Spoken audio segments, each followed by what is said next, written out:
రాష్ట్ర అసెంబ్లీ సమావేశాలు రేపటి నుంచి ప్రారంభం కానున్నాయి. ఈసారి కృష్ణా గోదావరి జలాలపై హాట్గా చర్చ జరిగే అవకాశాలు ఉన్నాయి. సాగునీటిపై శ్వేతపత్రం పెట్టాలన్న ఆలోచనలో ప్రభుత్వం ఉంది.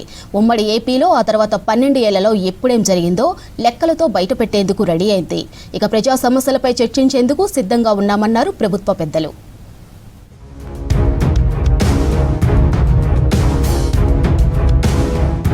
రేపటి నుంచి శీతాకాలం అసెంబ్లీ సమావేశాలు ప్రారంభం కానున్నాయి. కృష్ణా గోదావరి నీటి వాటాలపైనే ప్రధానంగా సభలో చర్చ జరగనుంది. ఇందుకోసం ప్రభుత్వం, ప్రతిపక్షాలు అన్ని అస్త్రాలను సిద్ధం చేసుకుంటున్నాయి. కృష్ణా గోదావరి జలాల్లో తెలంగాణకు జరిగిన అన్యాయాన్ని, ఏపీ నీటి దోపిడీకి బీఆర్ఎస్ పెద్దలు సహకరించిన తీరును ఎండగట్టేందుకు రాష్ట్ర ప్రభుత్వం సిద్ధమైంది.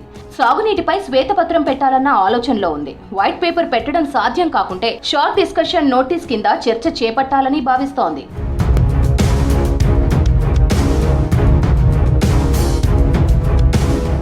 జనవరి 2, 3 తేదీల్లో అసెంబ్లీ వేదికగా కృష్ణా గోదావరి జలాలపై 2 రోజుల పాటు సమగ్ర చర్చ జరపాలని ప్రభుత్వ పెద్దలు భావిస్తున్నారు.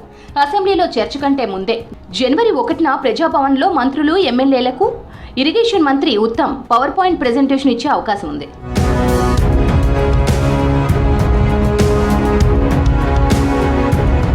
కృష్ణా నీళ్ల వాడకం, పెండింగ్ ప్రాజెక్టులు, పాలమూరు రంగారెడ్డి పనులు, కాళేశ్వరం రిపేర్ల విషయంలో కాంగ్రెస్ సర్కార్ను బీఆర్ఎస్ తీవ్రంగా విమర్శిస్తోంది. చర్చను నామమాత్రంగా ముగించడం కాకుండా పూర్తి స్థాయి శ్వేతపత్రం పెట్టడం ద్వారా బీఆర్ఎస్ పెద్దలను బోన్లో నిలబెట్టాలని ప్రభుత్వం భావిస్తోంది. ఉమ్మడి ఏపీ మొదలుకొని గత 12 ఏళ్లలో కొత్త ప్రాజెక్టులకు తెచ్చిన పర్మిషన్లు, చేసిన ఖర్చు, కొత్తగా వచ్చిన ఆయకట్టు, చూపిన లెక్కలు, జరిగిన అక్రమాలు, కృష్ణా గోదావరి జలాల పంపిణీపై అగ్రిమెంట్లు, తెలంగాణ వాడుకున్న నీళ్లు, ఏపీ తరలించిన జలాలు, ఇలా ఇరిగేషన్ అధికారులు అన్ని లెక్కలు బయటకు తీశారు. ప్రాజెక్టుల వారీగా ప్రత్యేక ఫైళ్లతో సమగ్ర రిపోర్ట్ రెడీ చేశారు.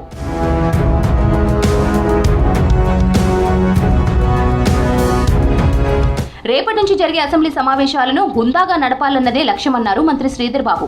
రాష్ట్ర ప్రభుత్వం తీసుకున్న నిర్ణయాలు, ప్రజా సమస్యలపై అసెంబ్లీలో డిస్కషన్ చేస్తామన్నారు. ప్రతిపక్షాలు ప్రజా సమస్యలను లేవనెత్తడంపైనే ఫోకస్ పెట్టాలన్నారు మంత్రి శ్రీధర్ బాబు.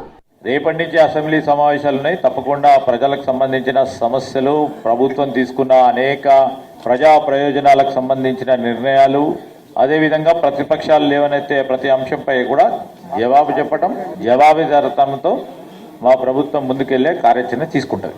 హుందాగా నడిపే ప్రయత్నం మేము పూర్తి స్థాయిలో చేస్తాం.